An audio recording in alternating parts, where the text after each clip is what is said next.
পাখিটা এই পাখিটা কত সুন্দর ভাবে গোসল করানো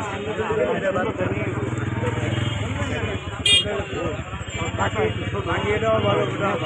ফোন আছে এটা বাচ্চাকালে এটা পরিলে পাবেন নূতন দাম এটা বাচ্চাকালে এটা সব পরিলে পাবেন একটু বড় খেতে পারবেন আমি সাইডে পারবেন বড় খেতে নিয়ে যাবেন কিন্তু ওই পাখিটাও ভালো কত সুন্দর পাখি এই পাখি নিয়ে মালা উঠানো সারা পাখি নেবেন ওইটা আরো বেশি ভালো ওটারও মালা উঠবে ওটারও মালা উঠবে